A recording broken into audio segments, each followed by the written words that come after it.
नमस्कार दोस्तों। आज का हमारा टॉपिक है लोक प्रशासन का विकास और प्रशासन की विशेषताएं।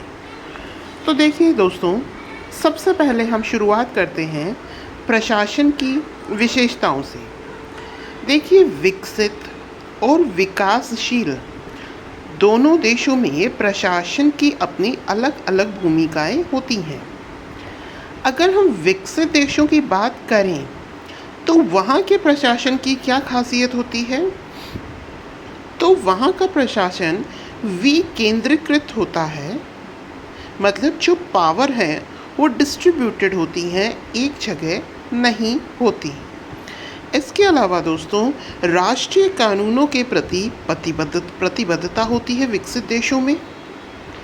जो नौकरशाही होती है वो पेशेवर होती है। प्रशासन जन सहभागिता युक्त होता है और जो प्रशासनिक संरचना होती है वो तार्किक और स्वतंत्र होती है। मतलब कि जो विकसित देश है वो ऑलरेडी विकसित है, तो वहाँ का जो प्रशासन है वो विकेंद्रीकृत होगा। इसके अलावा जो भी राष्ट्रीय कानून होंगे उनके प्रति जो प्रशासन है वो प्रतिबद्धता दिखाएगा। नौकरशाही पेशेवर होगी। प्रशासन में जन सहभागिता जरूर मिलेगी। प्रशासनिक संरचना तार्किक और स्वतंत्र होगी। अब हम बात करते हैं दोस्तों, विकासशील देशों में कैसी होगी। जैसा कि हम अपने देश को भी देख सकते हैं, क्योंकि हमारा देश विकासशील देश है। तो प्रशासन में भ्रष्टाचार, जन सहभागिता की कमी, अकर्मण्यता और रूढ़िवादिता, औपनिवेशिक विरासत और प्रतिबद्धता का अभाव। किसके प्रति प्रतिबद्धता? किसके प्रति दोस्तों? यहाँ पर राष्ट्रीय कानूनों के प्रति प्रतिबद्धता का अभाव होगा। प्रशासन में भ्रष्टाचार होगा, जन सहभागिता की कमी होगी, अकर्मण्यता और रूढ़िवादिता, औपनिवेशिक विरासत होगी। आगे हम देखते हैं दोस्तों, अध्ययन के विषय में लोक प्रशासन का विकास। तो यहाँ मैंने समराइज फॉर्म में पहले इसको लिखा है, देखिएगा। हम इसे दो पार्ट में डिवाइड करते हैं। एक है 1887 के पहले का, एक है दोस्तों 1887 के बाद का। तो पहले हम एक बात करते हैं 1887 के पहले लोक प्रशासन का विकास कैसे हुआ।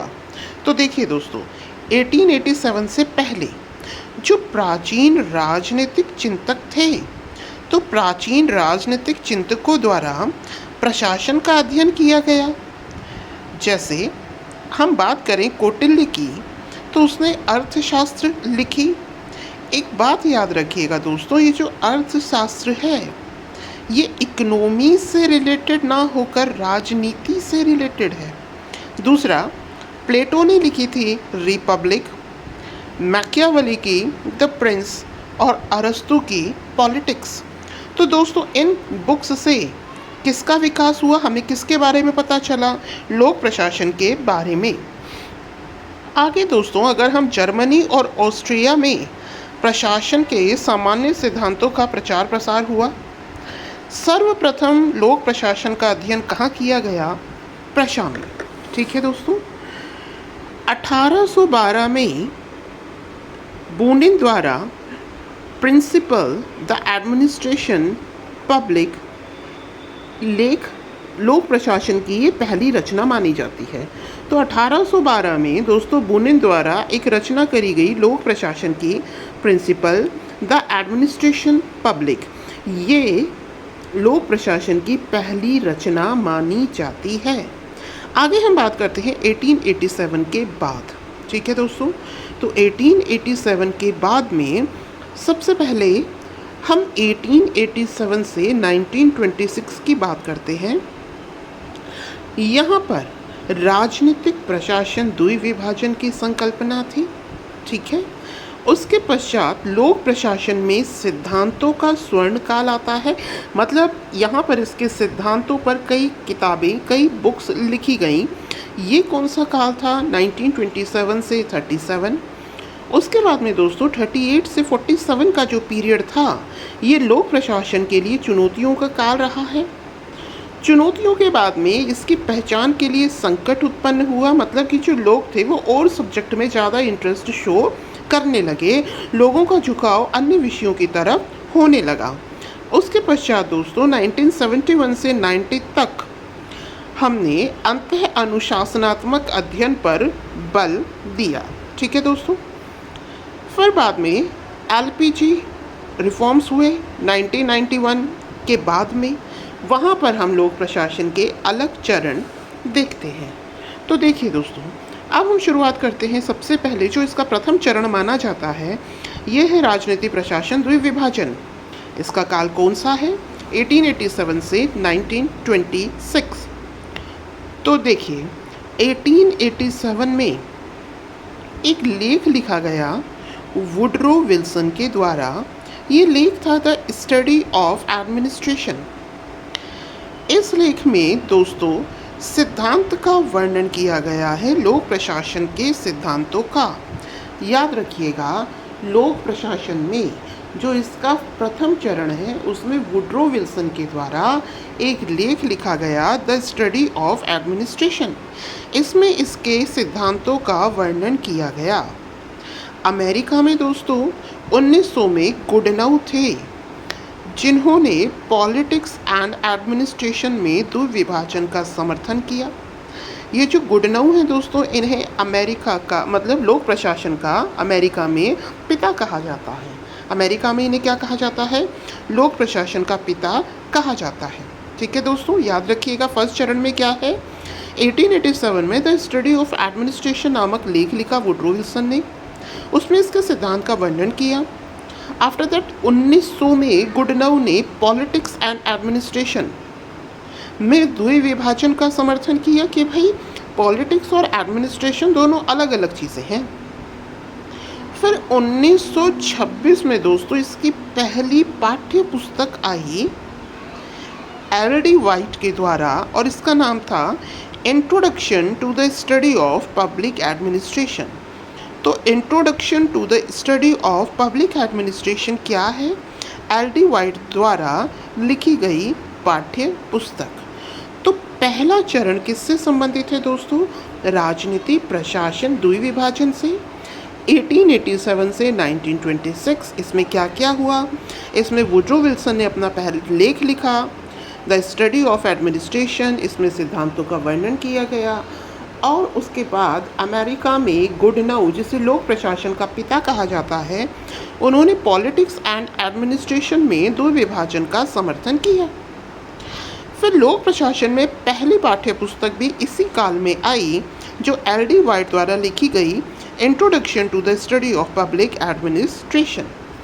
आगे देखते हैं दोस्तों, सेकंड चरण की अब हम बात करते हैं। सेकंड चरण वहाँ वो 1926 पर ख़त्म हुआ था, तो ये 1927 से 37 है।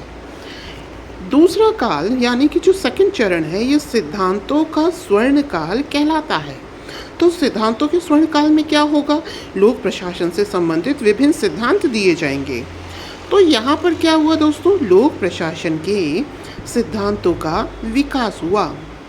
इनके सिद्धांतों से संबंधित कुछ पुस्तकें लिखी गई, जैसे कि विलोबी के द्वारा लिखी गई दोस्तों प्रिंसिपल ऑफ पब्लिक एडमिनिस्ट्रेशन। मूने और रेले ने लिखी ऑनवर्ड इंडस्ट्री, और गुलिक और उर्विक ने दोस्तों paper on science of administration. ये हमें याद रखनी पड़ेगी। विलोबी की प्रिंसिपल ऑफ पब्लिक एडमिनिस्ट्रेशन, मूने व रेले की ऑनवर्ड इंडस्ट्री, गुलिक और उर्विक की paper on science of administration. तो ये दोस्तों सिद्धांतों का स्वर्ण काल है। तो इन पुस्तकों में सिद्धांत दिए गए। मूने और रेले ने दोस्तों 4 सिद्धांत दिए। फेयोल की हेनरी फेयोल ने दोस्तों 14 सिद्धांत दिए। गुलिक ने 10 और उर्विक के 29 व 8 अन्य सिद्धांत फेमस हैं। तो जो सेकंड चरण है, जो कि 1927 से 37 तक का है, ये सिद्धांतों का स्वर्ण काल कहलाता है, क्योंकि यहाँ पर लोक प्रशासन के सिद्धांतों का विकास हुआ। अब सिद्धांतों का विकास हो गया, अब अगला जो पीरियड आएगा यानी जो तृतीय चरण है 38 से 47, 1938 टू 47, ये चुनौतियों का काल है दोस्तों। ठीक है, मतलब यहाँ पर अगर रचनाएं भी होंगी तो रचनाएं ऐसी होंगी जिसमें पब्लिक एडमिनिस्ट्रेशन की ज़्यादा व्याख्याएं नहीं की जाएंगी। देखिए, बर्नार्ड की पुस्तक, बर्नार्ड ने कहा द फंक्शन ऑफ एग्जीक्यूटिव में प्रशासनिक सिद्धांतों का उल्लेख ही नहीं किया। बर्नार्ड की जो पुस्तक थी द फंक्शन ऑफ एग्जीक्यूटिव, इसमें इन्होंने प्रशासनिक सिद्धांतों का उल्लेख ही नहीं किया। एल्बर्ट साइमन की थी एडमिनिस्ट्रेटिव बिहेवियर, इसमें भी दोस्तों प्रशासनिक सिद्धांतों को लोकोक्ति व मुहावरे कहा। इसके बाद रॉबर्ट डहल की पुस्तक थी साइंस ऑफ पब्लिक एडमिनिस्ट्रेशन, इसमें इन्होंने 3 प्रॉब्लम बताई। वो 3 प्रॉब्लम क्या है कि भाई पब्लिक एडमिनिस्ट्रेशन का एक तो मूल्य युक्त अध्ययन किया जाता है, दूसरा इसमें मानव व्यवहार को महत्व दिया जाता है और सामाजिक परिवेश को भी। मतलब ये पब्लिक एडमिनिस्ट्रेशन की मेन प्रॉब्लम है। तो इस वजह से जो तृतीय काल है वो क्या कहलाया दोस्तों? चुनौतियों का काल। चौथे चरण पर हम जाते हैं। चौथा चरण है दोस्तों 1948 से 70 तक का। अब पहले तो चुनौतियां मिल गई, अब चुनौतियों से क्या होगा? ये जो सब्जेक्ट है या ये जो पब्लिक एडमिनिस्ट्रेशन है इसमें क्या आएगा? इसकी पहचान में कमी आएगी। मतलब अब यहाँ पर पहचान का संकट उत्पन्न हो गया। कुछ विद्वान राजनीति विज्ञान की ओर झुक गए। ठीक है दोस्तों, उन्होंने कहा मतलब वो किस ओर झुक गए? राजनीति विज्ञान की ओर झुक गए।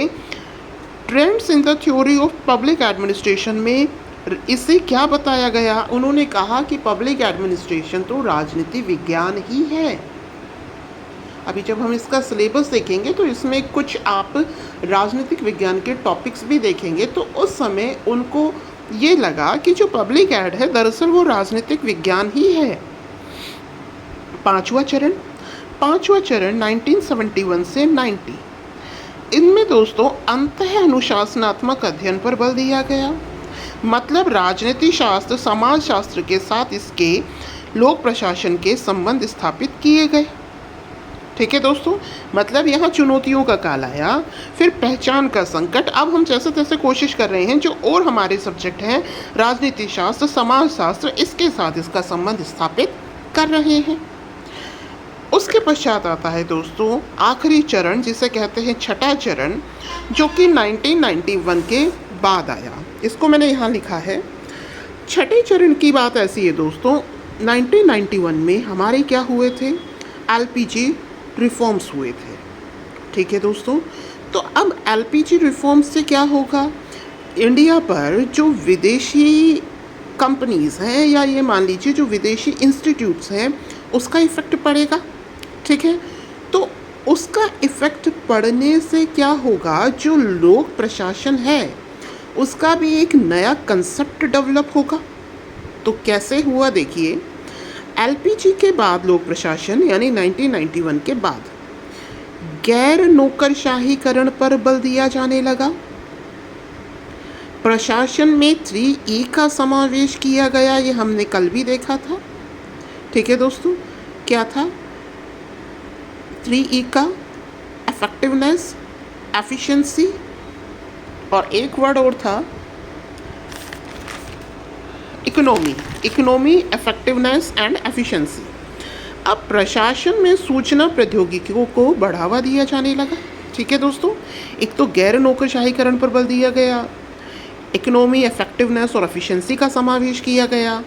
इसके अलावा प्रशासन में भी सूचना प्रौद्योगिकी को बढ़ावा दिया गया, जनसंपर्क और जन सहभागिता पर बल दिया गया।